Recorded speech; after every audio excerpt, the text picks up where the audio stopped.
Once a Brahmin guru used to worship Shiva. Every morning he will offer abhisheka with milk. And the disciple was a little girl from the village who would come from the other side of Ganges all the way and offer milk for the puja and go back. So one day it so happened that the river was in full spate and she could not have crossed it early morning. And the boatman did not turn up, who used to help her cross.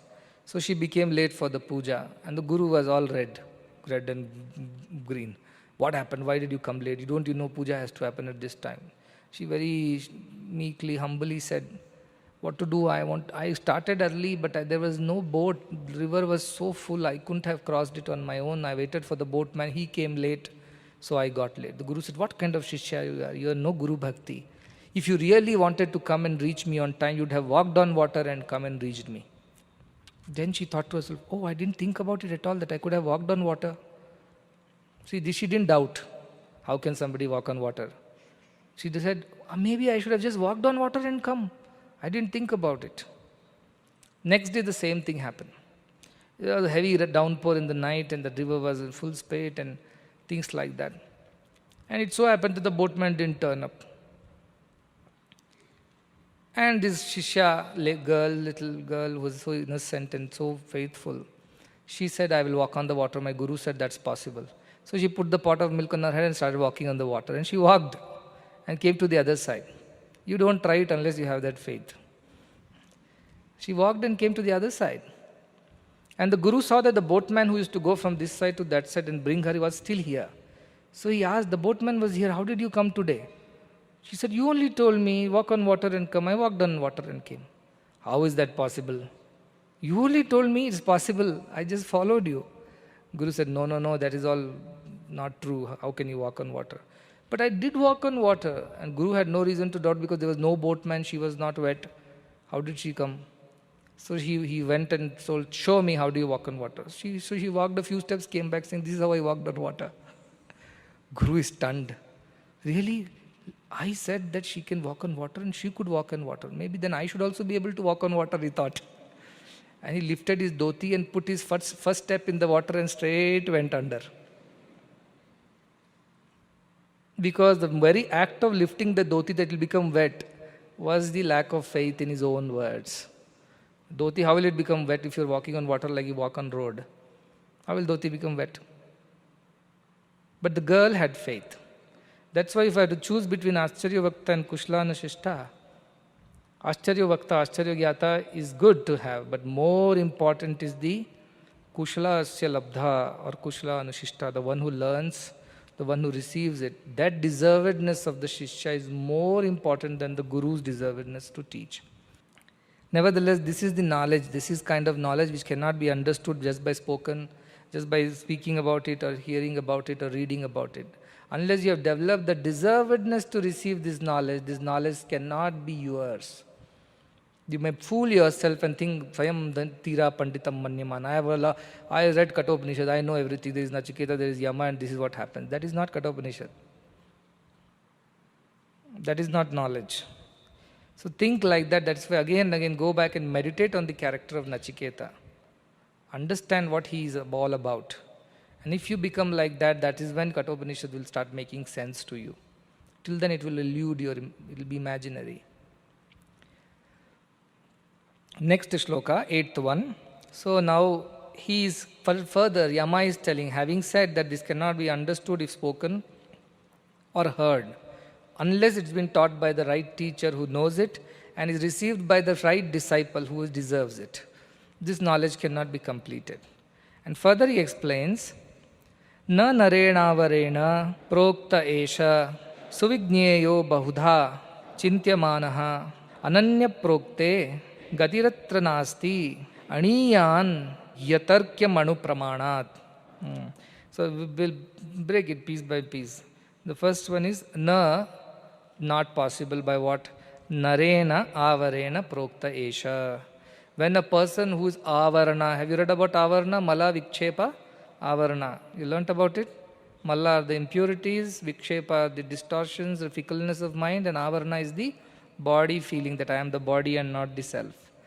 These three are the reasons. So the person who is full of body consciousness, avarena, who only knows this knowledge as an intellectual exercise, but haven't gotten rid of his body consciousness and never understood the Atmic consciousness. Such a person, na narena avarena prokta esha, when he speaks about this, na suvigneyo, means from that person this cannot be understood. So narena avarena prokta esha na suvigneyo. It cannot be easily understood because that person himself is confused. So how will he teach you something? Bahuda chintyamana, because bahuda in various ways chintyamana, this thing is been thought about. This thing has been explained by various people in various ways. So unless the person has become one with the knowledge, there is every possibility that this person will not be able to explain it correctly. So he says, Suvigneyo Bahuda Chintyamana. It's not easy to understand it because it is being spoken in various ways. Somebody says, all you have to do is keep doing seva whole life, just don't bother about anything else, you will attain God. Somebody else says, no, just keep doing bhakti, keep singing God's glory and go to temples, tirthayatras and just think of God, you will attain that. Somebody says, neither of the two, you have to do some yoga, you should get into Patanjali Yoga Sutra, daily do meditation, morning, get up, do this, do that, that is how you will attain it. And somebody else tells you, no, none of this is required, just to study Upanishad, fall at the feet of a guru and guru will take care of everything. Lot of people speak of this in lot of ways and you will get confused. So which one is the right path? Should I do the seva, or should I do bhakti, or should I do yoga, or should I do Vedanta studies? What is the way? And you will get confused. Each will tell their own way to reach. Like blind people, you see, they look at an elephant, not look at it, they touch the elephant and try to understand what it is. So the one says it is a big long rope, is catching the tail. Somebody says huge pillars, catching the leg. Somebody says a big wall, they are touching the back of the elephant or the stomach of the elephant. Somebody says a big huge pipe because it touches the, somebody says a big fan because it touches the ears. So they all have their own understanding of things from the way they approach. That is why so much of fight. Bahudha chintyamanaha. So many ways, so many people speak about it. Therefore, a person who is deluded, whose jnana is covered by avarana, who has not understood Atman, who is only in body consciousness, but he has read up all the scriptures. Kanthastha, his throat all the scriptures reside. He can repeat and say anything at any time. But he has not really experienced it for himself. Such a person, if he speaks about it, you will not understand easily. Because it is spoken in so many ways, each has their own understanding. The one who knows alone can speak correctly. All others have their own imagination of what it is. So therefore, it has to be taught by the right person. It's what he's saying. Ananya prokte. Ananya means one, merged, without the second. The one who understands there is only one without the second. When such a person prokte speaks, what will happen? Gati ratra nasti, gati atra na asti. There is no other way, no other destiny than to understand it. The first line says, na suvigneyo. It cannot be understood because it's been spoken by somebody who does not understand the oneness. He's not experienced it. Where the second line says that ananya prokte, the one who has understood it, become one with that truth. Such a person, when he speaks, gati ratra nasti, that's where there is no confusion. You will ultimately reach the final understanding of this truth. Why? Because aṇoraṇīyān hi atarkyam anupramanat. This is, aṇoraṇīyān means it's very subtle, subtler than the atom. And therefore, because it is so subtle, logic does not work over here. You try to explain Atman with logic, tarka, you cannot learn because anupramanat, it is subtler than the subtler. Therefore, logic won't work. If I tell a child, you are a collection of trillions of atoms, what does the child understand? Prove it to me, he'll tell. Can you prove it to him? You cannot. Like that, it is subtler than the subtlest. Now you are going to tell the child, you are not even an atom, you are actually protons and electrons and neutrons. The child will get further confused. I thought I am hand, body, leg, eyes, ears, nose. You are telling I am a collection of neutrons and protons and electrons, that's all I am? No, there is further subatomic particle is also there, God particle. At least they named it God particle, whatever, the mistake or intentional. But that is the truth. At the end of it all is God. So aṇoraṇīyān, It is subtler, anupramanat, subtler than the subtlest. Kathopanishad says very beautifully. It says, avijñātam vijānatam, vijñātam avijānatam. The one who says, I have understood, has not understood anything. And the one who says, I don't think I understand, that person might have understood after all. Because this is very strange. Na tatra chakshurja gacchati, na vang gacchati, no manaha. Neither mind goes there, nor thoughts go there, nor words go there, nor eyes go there. So nobody knows. Na vidmo, na vijanimo. Neither I know, nor I understand. I have learnt. Yat etad anushishyat. How do I teach it? This is the Guru's plight in Kathopanishad to the Shishya. That this is such a subtle truth because eyes don't go there. I can't measure scientifically or visually. Words don't go there, so I can't describe it in words to you. Mind does not go there. I can't even help you meditate and find out about it. I can't give you any cue how to go about. Na vidmo, I don't know. Na vijanimo, I don't understand. What? Yat etad anushishyat. How to teach it? The Guru tells the Shishya. This is so subtle, subtler than the subtlest. Another shloka from Kathopanishad beautifully says, Anyad eva tad aviditat. Anyad eva viditat adhi. It is different from that which is not known, and it is also different from that which is known. Iti shushruma purvesham yasnattad dvichachakshire. This is what the people from the past who have understood this truth have told. That this is neither the known nor the unknown. Suppose this tumbler is there. I can say this is a tumbler. Now I know this is a tumbler. I also know the tumbler is not the table. That clarity I have. But can I tell about this truth as simply as this? That this is it and that is not this. I can't tell about this truth. I can't tell this is the truth and everything else is not the truth. So it is not the known, is neither the known nor the unknown. That is what the older people have said. So what is it? It's a nice riddle. That which is not known and that which is also known, beyond both knowing and unknowing, what is it? It is the knower. I am beyond the tumbler and the table. So the knower of the truth is the truth.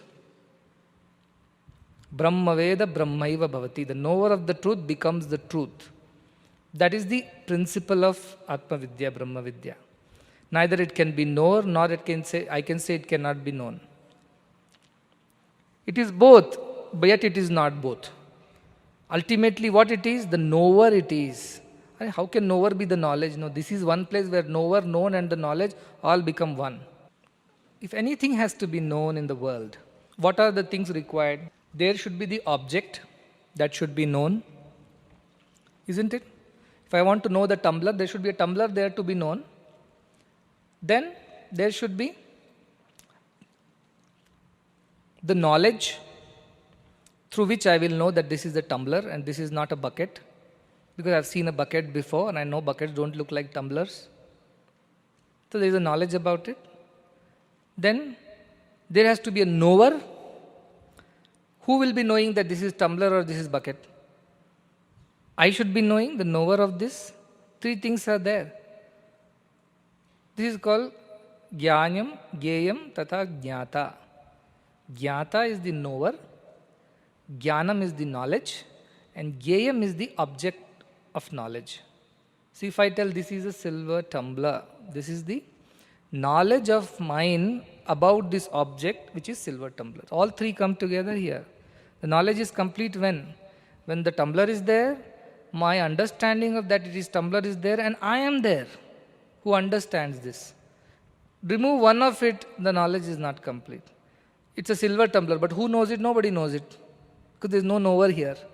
One of the three, if you remove from this triangle, from this equation, the knowledge is incomplete. You sit and think for yourself.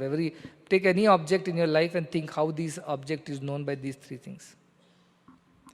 And this is what Vedanta says, if you want to add, there is an instrument of knowledge also. Instrument means through eyes I see and I know. I can hear the tumbler, right? If I hear this, can I tell it a silver tumbler or a steel tumbler? By its sound, I can't. By touch, can I tell? I can't. I have to see it. So there is a particular instrument through which something should be known. Similarly, a song is there. Somebody is singing a song. It's a Hindustani or a Carnatic classic. I will know when I can hear it.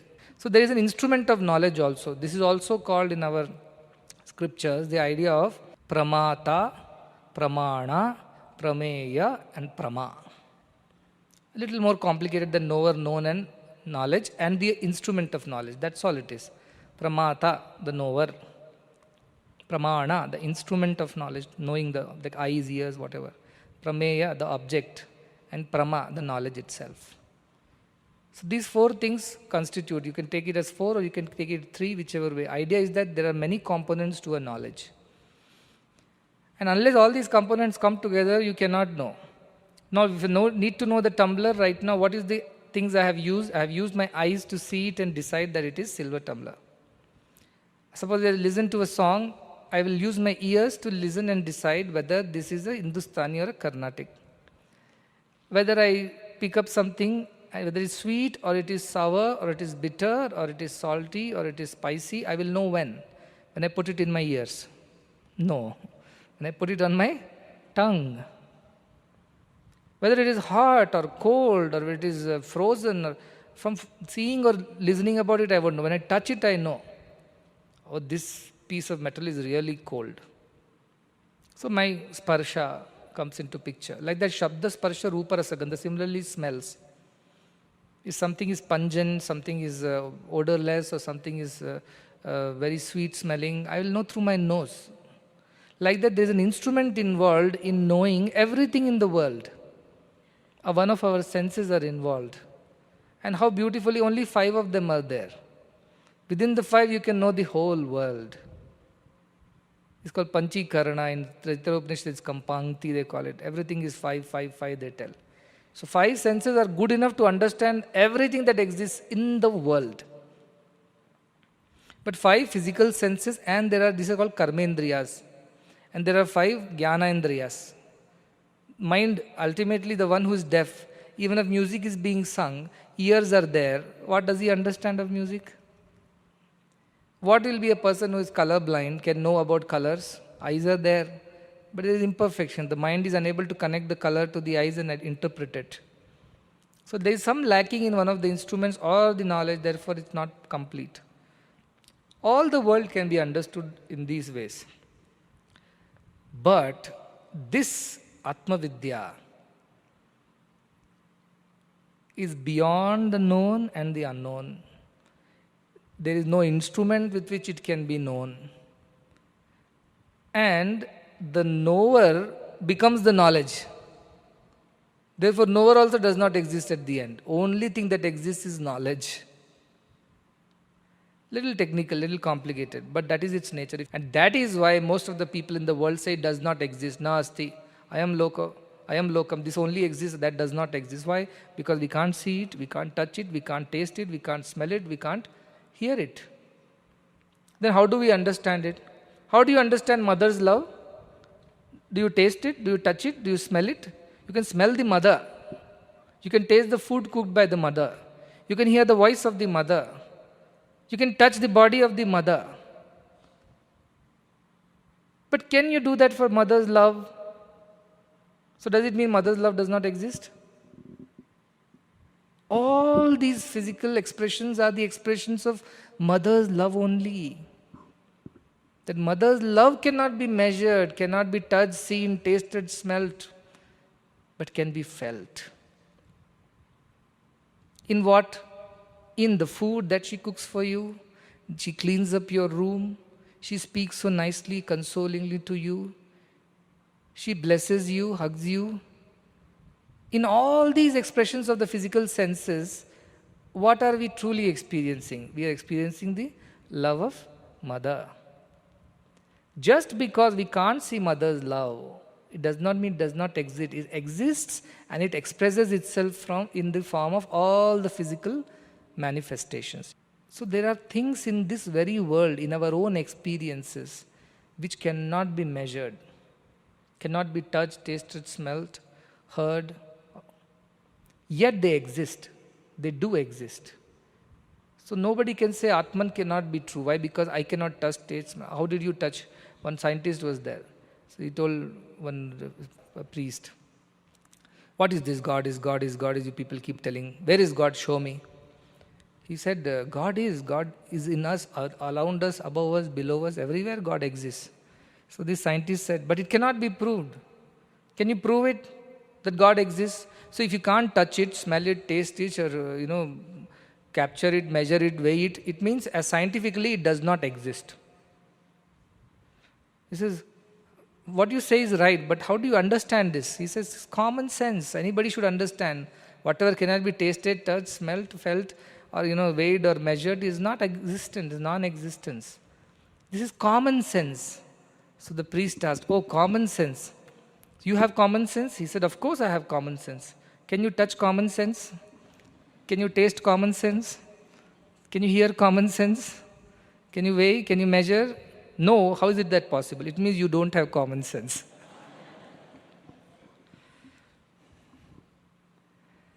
Atman is like that.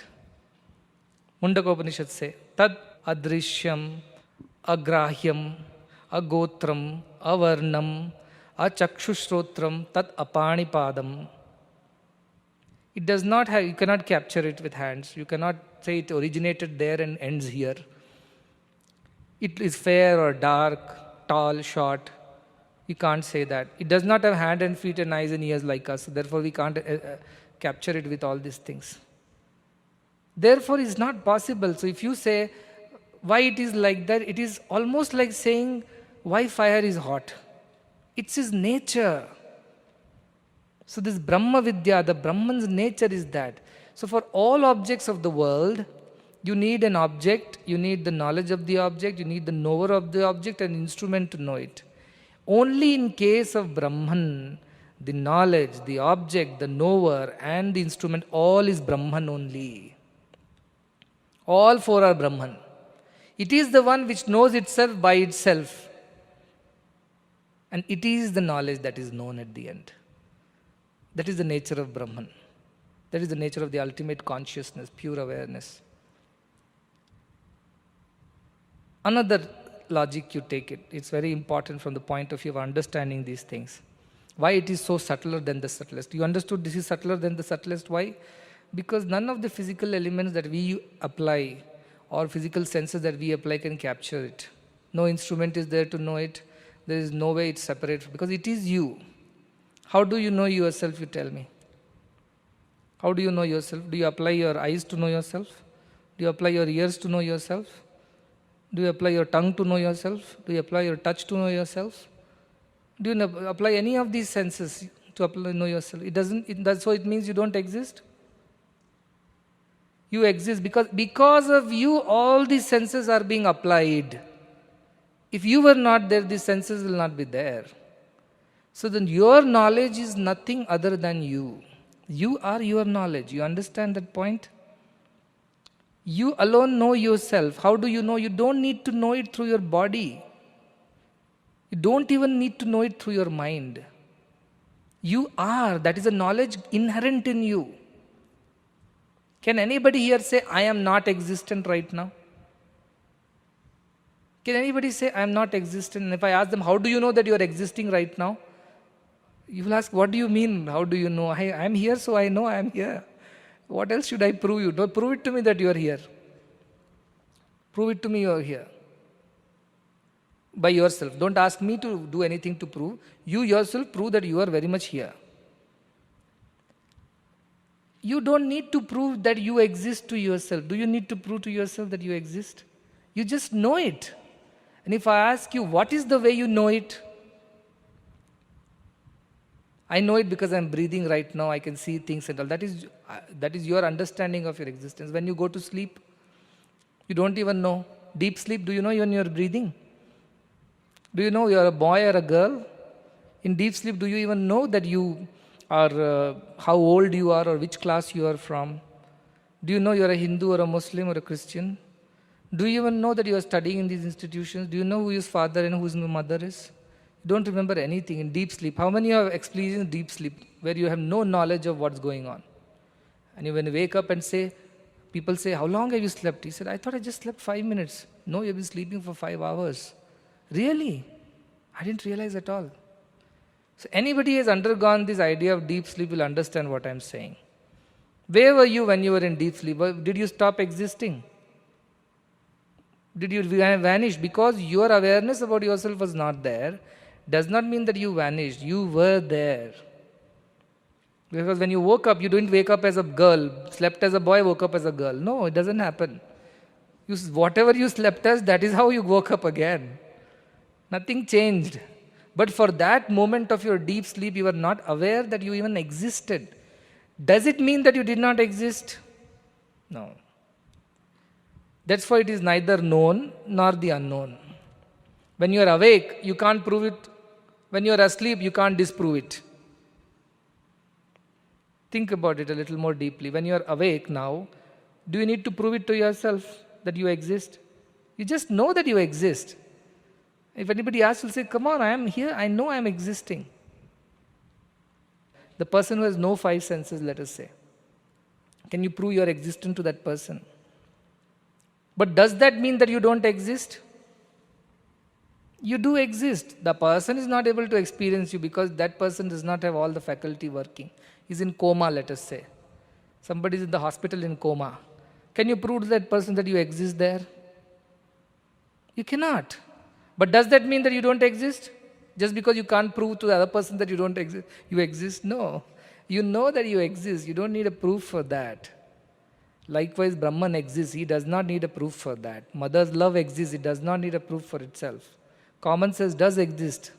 Idea is that Brahman does exist but cannot be understood by external faculties. Just because it cannot be understood by external faculties, you can't simply say that it doesn't exist. It exists, therefore everything exists. When you go to deep sleep and you don't exist, so to say, temporarily, world also does not exist for you. Your father, mother, brother, sister, class, teacher, nothing exists for you in that deep sleep. Does it exist? You don't know who you are till you wake up. Did the world disappear or did you disappear? No, both were there, just that you are not aware. So existence is equal to awareness. Can we conclude from this? Anything exists only when we are aware of it. If you are not aware, that does not exist. For a blind person who cannot be aware of colors or light and shadow, light, colors don't exist. For a deaf person who is incapable of hearing anything, sound does not exist. Likewise, only when you are aware that it exists. If you are not aware, it does not exist for you because you are not aware. That is how Brahmavida apnoti param tadesha bhyukta satyam gyanam anantam brahma. The knowers of Brahman said this. Taittiriya Upanishad says, what? Satyam, it exists. Gyanam, it's awareness that it exists. Anantam, it's infinite, it's everywhere, it's unending. It has no, Anantam means no anta, means no adi. If something has no end, it means it has no beginning also. Because anything that begins must end. This is the nature of Brahman, is what is being taught, and that is what you truly are. Beyond the body, the mind, the senses, the buddhi, all the other knowledge and emotions, that is what you truly are, is the idea of Vedanta.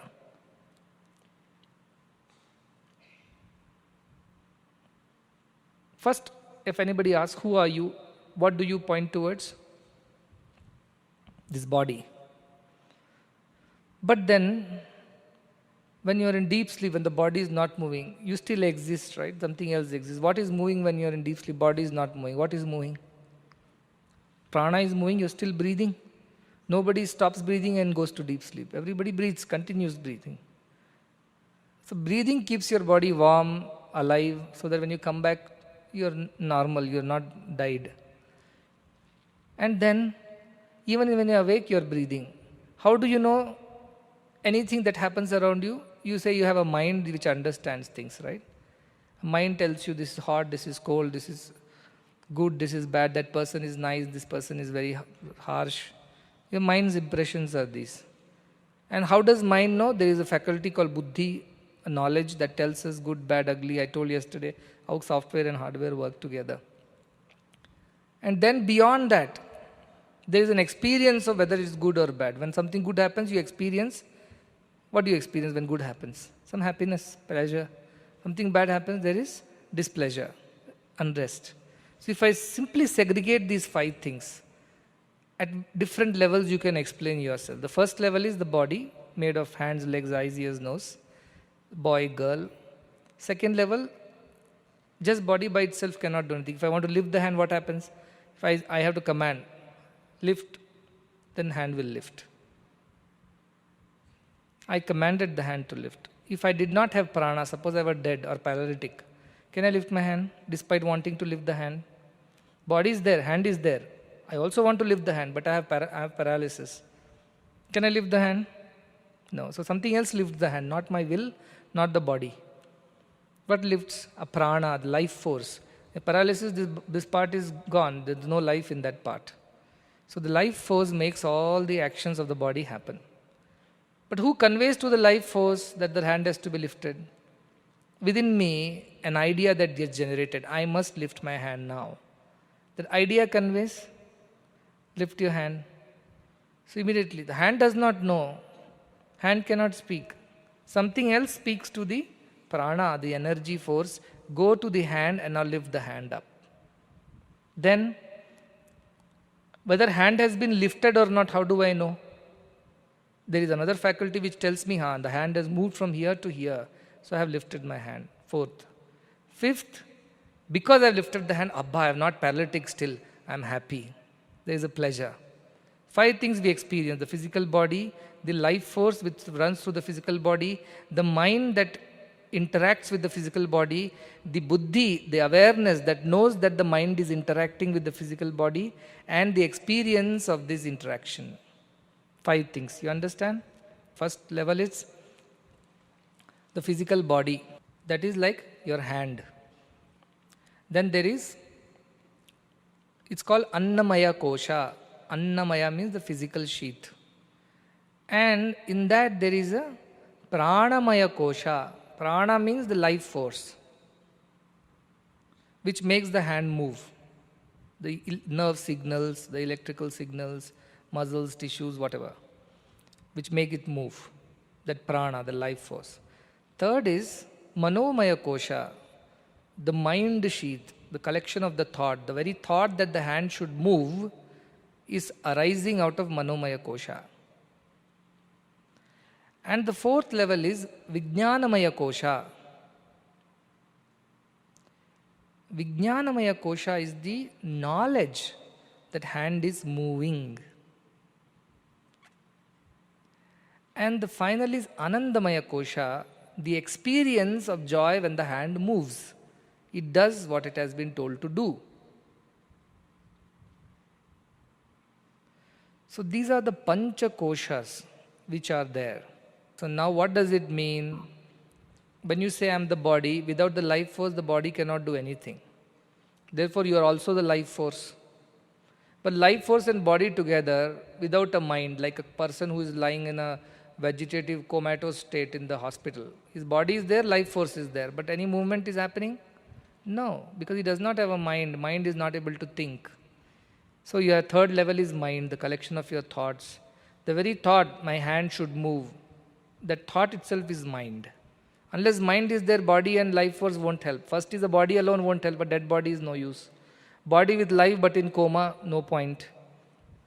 Body with life, not in coma, but an insane fellow, a deranged fellow, who cannot understand good and bad.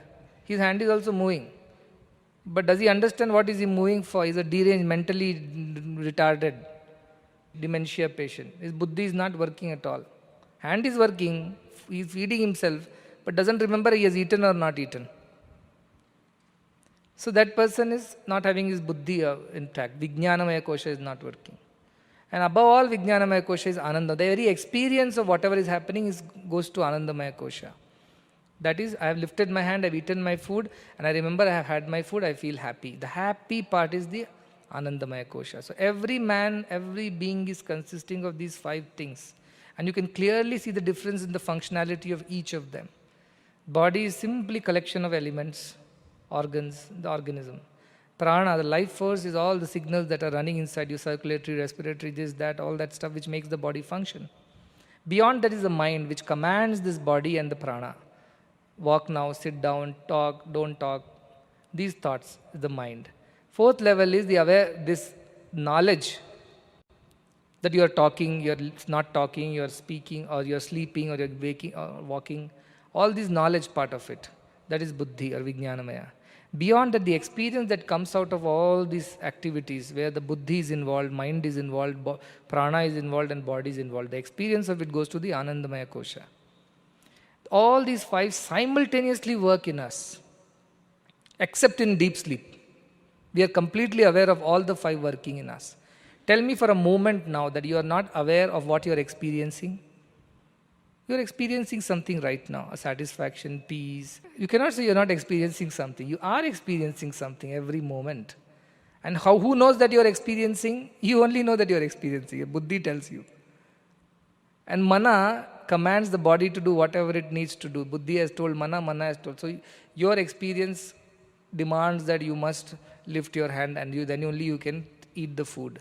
And food will make you happy. So that experience says to the buddhi, eat. And how do I eat? Buddhi says. Or which one should I eat? No, you like chapatis, eat chapati, leave the rice. Who discriminated? Buddhi discriminated what to eat. Eating is the happiness.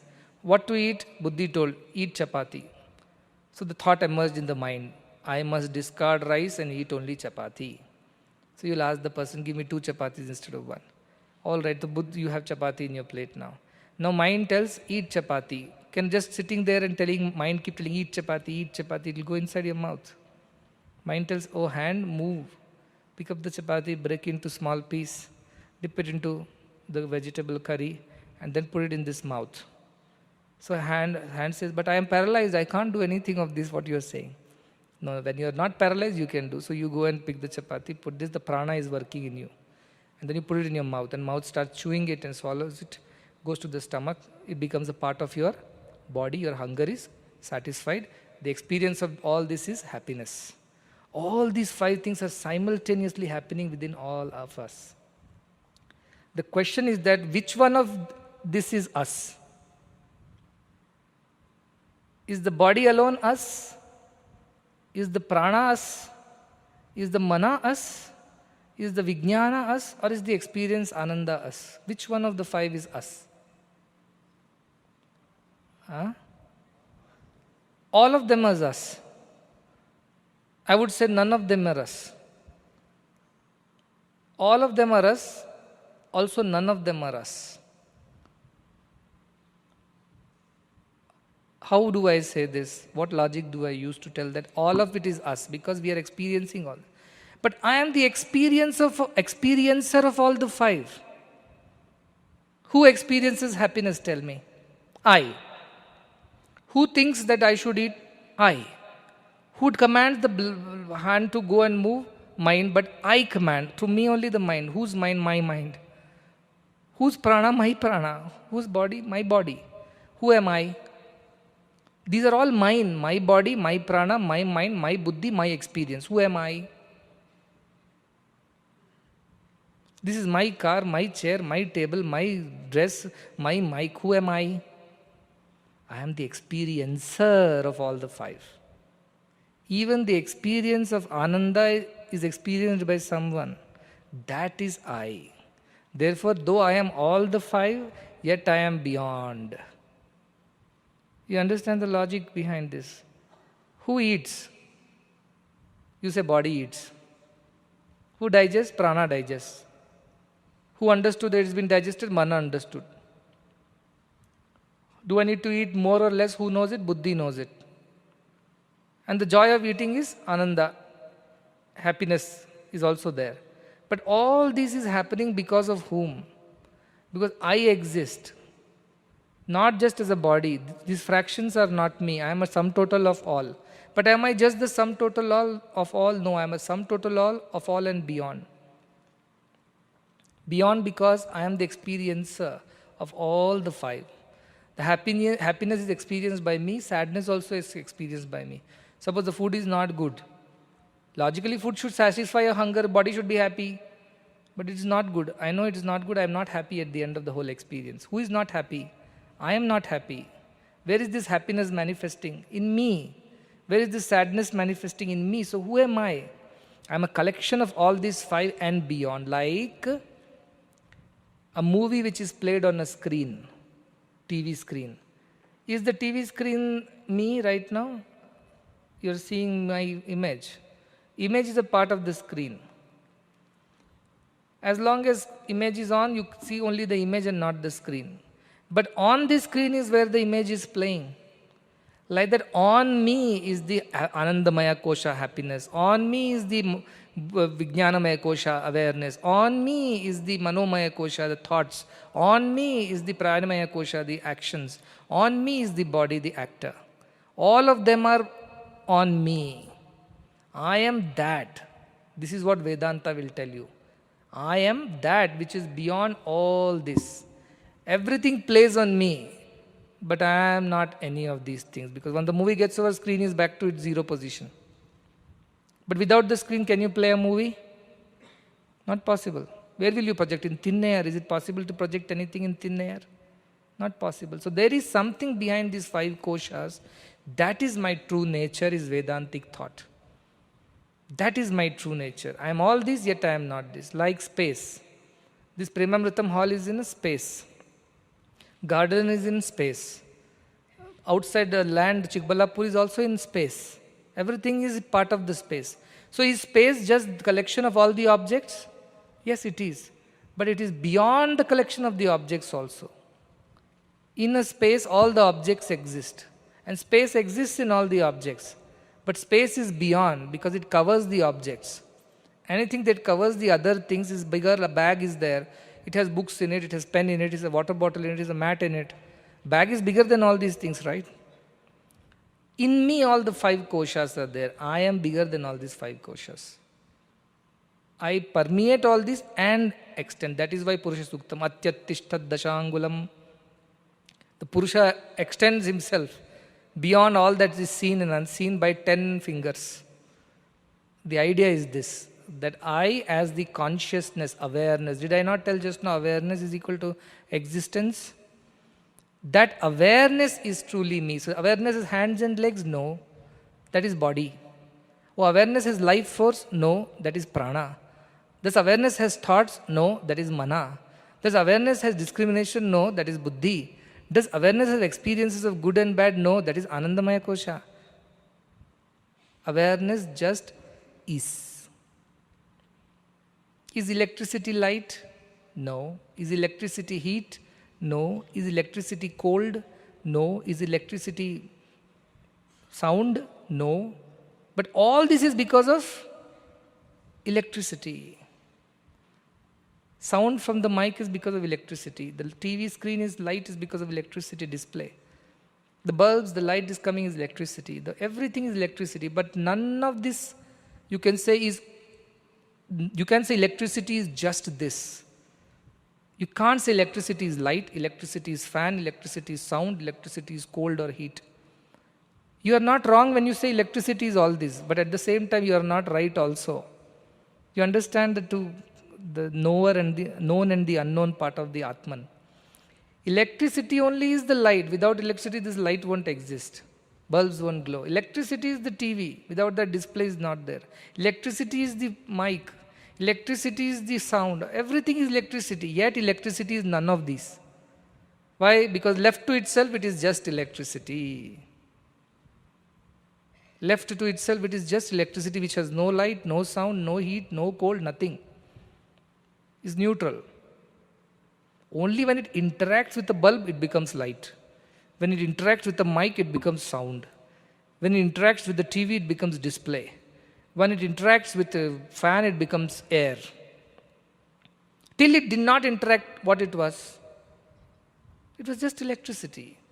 Awareness is like that. Awareness, when it interacts with the body, it tells you are the body. Awareness, when it interacts with prana, it says you are alive. Awareness, when it interacts with mind, it says you are good, bad, ugly, whatever. Awareness, when it interacts with buddhi, it discriminates and detaches. Awareness, when it interacts with your Anandamaya Kosha, the self within the fifth sheath, it experiences. But awareness by itself does not get modified or tainted or distorted because of the interaction. Like electricity does not get distorted because of interaction with light, fan, or the TV screen does not get distorted because of whatever is displayed on it. If I shut off the TV now, TV will go back to its original self. Switch off the TV, switch off the camera. Just for a moment, switch off the display. This is what you are. This is what you are.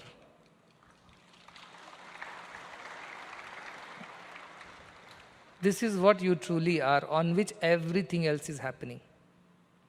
If TV is not there or this display is not there, you can't see anything. That self which is undisturbed, that is that you Nitya, Shuddha, Buddha, Mukta, Nirmala, Swarupinam. Now you understand what is God. Nitya. TV was there, pictures came and went. It was always there. Shuddha, it is pure, it is not attached to the pictures. Nitya, Shuddha, Buddha, it's aware. Why? Because the moment you switch it on, it does whatever it needs to be done. Without any preferences to anybody. Nirmala, it is pure. It doesn't, at the end you switch off, tomorrow you put something else on top of it, you play a religious movie, it's not going to develop punya. TV is TV. That is your conscious awareness. That is why you are Satyam, Gyanam, Anantam. Satyam because you are, Gyanam because you are aware you are, and Anantam because you are infinite. You are not in one person separate. The electricity in that bulb is different from the electricity in that bulb, and as many bulbs, that many electricities. No, you are one electricity flowing through all the bulbs. That is why you are Anantam. You may think I as Jiva is what I am. No. After all this Panchakosha Viveka we call it, after having decided you are not just the body, the prana, the mana, the buddhi and the ananda, you are beyond that, which makes all these come alive and interact. You are beyond that. Then you should not get into a trouble that only I am divine. Aham Brahma, everybody else is Brahma. No. Aham Brahma, Sarvam Brahma. Same electricity flows. The electricity which is flowing through the bulb is not different from the one which is flowing through the mic, to the speaker or through the TV. That consciousness, that electricity, that purest of the awareness is you. On that everything else is getting displayed, heard, seen. The moment you withdraw one, I am not the body, I am the prana. Not prana, I am the mana. Not mana, I am the buddhi. Not buddhi, I am the experience. Not even the experience, I am the experiencer. Then you get Brahma Vidya. This is the process. That is why withdrawal, the direction was opposite. Your world, Apara Vidya takes you out. Paravidya turns you in. Because it has to be found here, it is here, it does not exist elsewhere. So this is the idea of Paravidya. Just to tell you aṇoraṇīyān, this one particular phrase that Yama has used to explain that why it cannot be understood when just anybody speaks. Why it has to be understood only when this one who has experienced it should speak. And why? Because you cannot explain it by logic. So much logic we have used, we have gone this far, but have you experienced it? You have not experienced it. You have understood it by logic. But now the last part to experience this oneness, awareness is in your hand. So when you withdraw and keep going inside, that is when you find what it is. That's all these koshas are, like 5 layers under which hides this ultimate knowledge. So that knowledge is actually you. All these are just the ways to express that knowledge. Sun shines to express that knowledge called Brahman exists. Like mother cooks food to express the knowledge that love exists. Likewise, God is expressing Himself through you, me, in every atom of this universe, in every sunrise, sunset, thunder, storm, rain, heat, cold, in everything that God Himself is expressing Himself. That is the Vidya, that is the Buddhi of the Dhira. So that is what we are aiming to attain. This, just to explain this word aṇoraṇīyān, why it is so subtle, it requires some bit of thinking and it requires some bit of withdrawal. That is when you see, you will say I am seeing the movie, I will tell I am seeing the screen. When you will say I am seeing the table, I will say I am seeing the wood. When you will say I am seeing the jewelry, I will say I am seeing the gold. When you will say I am seeing the world, I will say I am seeing God. drishti. That's all Atma Vidya is about. One who develops this drishti, yatra yatra manoyati tatra tatra samadhaya. Wherever his mind goes, he attains samadhi there. He doesn't have to go to a forest, into a cave. Doesn't have to remain a bachelor or a sannyasi. As, where, however they only experience God. They will see the wood when everybody else will see furniture. They will see gold when everybody else will see jewelry. They will see God when everybody else will see the world. That change of vision is Brahma Vidya. And that is given to everyone. It's up to you how much effort you put. If you develop this steadiness and the interest, like Nachiketa, Kushala Anushishta, Kushala Ayam Asya Labdha, then you already have Ashcharya Vakta, Ashcharya Gyata. That is the idea. So sit down for an hour today. Today's evening Swadhyaya time, 45 minutes to an hour. It's just about this. Just sit and think of this idea. Body, prana, mind, then awareness and the experience. Beyond that is the experiencer of all the five. That is me. That awareness is me, not all these five. Then you will understand things better.